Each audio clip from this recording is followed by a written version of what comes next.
Light pollution एक मानव निर्मित समस्या है क्योंकि इसके होने का कोई प्राकृतिक कारण नहीं है।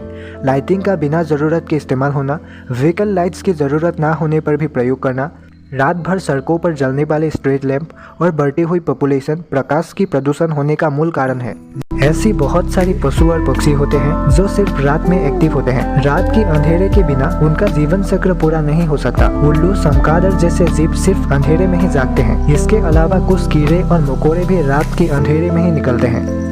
बीटल एक छोटी सी कीड़ा है जिसका हमारे पर्यावरण को संतुलित रखने में बहुत बड़ा योगदान होता है। जानवरों की जो खाद्य अवशेष हमारे पर्यावरण पर इधर उधर गिरे पड़े होते हैं, आपने देखा होगा कि अक्सर वो खाद्य अवशेष अपघटन के प्रभाव से सूख कर मिट्टी के साथ मिलने लगते हैं और कुछ दिनों बाद ये हमारे पर्यावरण में से एकदम से गायब हो जाते हैं। आपको पता है कैसे? इसी अवशेषों को ये छोटे छोटे कीड़े अपने खाद्य के रूप में स्वीकार करते हैं। रात के वक्त में ये कीड़े इन अवशेषों को लुढ़काते हुए कहीं पर ले जाते हैं। आपको पता है कहाँ ले जाते होंगे? रिसर्च भी इसी के ऊपर हुआ था।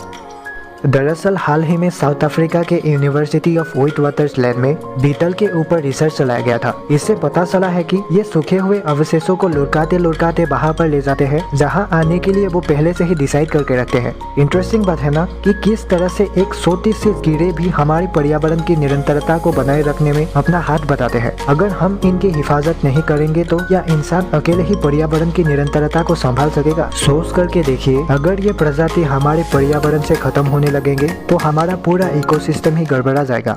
आपको याद है पहले के दिनों में किसी जानवर के मृत शरीर के आसपास में गिद्ध पक्षियां मंडराते रहते थे, लेकिन आज देखिए इस पर्यावरण की स्वच्छता को बरकरार रखने वाले ऐसे जीवों को मुश्किल से भी देख पाना दुर्लभ हो गया है क्योंकि इनकी संख्या कम होते आए हैं। किसी जानवर को पेन किलर के रूप में जो दवाई खिलाया जाता है, फूड चेन के दौरान उस जानवर की मृत शरीर का मांस खाने पर गिद्ध जैसी पक्षियों के शरीर में भी दवाई का असर होने लगते हैं और वो मर जाते हैं और आज इनकी प्रजाति एकदम गायब हो गई है। जरा सोच करके देखिए ऐसे में क्या होगा। किसी जानवर के मृत शरीर बहुत समय तक एक ही जगह पर पड़े रहेंगे और इनसे दुर्गंध फैलने लगेंगे और आखिर में इसका असर हमारे पर्यावरण के साथ हम पर भी आकर पड़ेगा। इसलिए तो लोगों को मुंह पर रुमाल बांधकर चलने की नौबत आ गई है। बीटल के ऊपर किए गए रिसर्च के दौरान पता चला है कि हम हमारे चारों तरफ रात में सूरज के उजाले की तरह जो रोशनी फैलाते हैं, उस लाइटिंग की वजह से इस कीड़े को अपना खाना ले जाते वक्त वो अपने रास्ते से भटक जाते हैं। हैरानी की बात यह है कि जब ये अपने खाने को लेकर जा रहे होते हैं तो वो अपने सामने से देखकर चलने के बजाय आकाश में बनने वाले आकाशगंगा की तारों की स्थिति को देख करके अपना रास्ता का पहचान करते हैं और अपने निर्धारित किए हुए जगह पर पहुंच पाते हैं। ये तारों को इसलिए सुनते हैं क्योंकि इनकी स्थिति कभी बदलते नहीं है।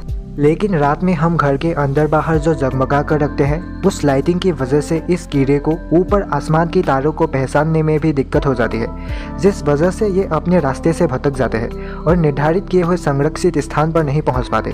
ओवर लाइटिंग की वजह से जुगनुओं की प्रजाति भी खत्म होने लगे हैं। जानवरों की घूमने फिरने का तरीका भी बदलता जा रहा है। हम भले ही इन जीवों की ज़रूरतों को हमेशा अनदेखा कर देते हैं, फिर भी अगर ये हमारे पर्यावरण से ही विलुप्त हो गए तो भारी अंजाम हमें ही उठाना पड़ेगा।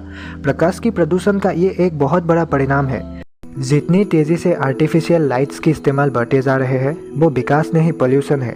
आजकल तो खर्चा कम करने के चक्कर में LED लाइट की इस्तेमाल ज़्यादा बढ़ रहे हैं। इससे ही समस्या गंभीर होते जा रहे हैं। सबसे ज़्यादा दिक्कत तो सैटेलाइट्स को होती है क्योंकि इतनी ज़्यादा रोशनी होने की वजह से इसे धरती पर नज़र रखने में मुश्किल हो रही है। लाइटिंग की रिफ्लेक्शन की वजह से सिग्नल आने में दिक्कत होती है, साथ में इनके कैमरे भी प्रभावित होते हैं।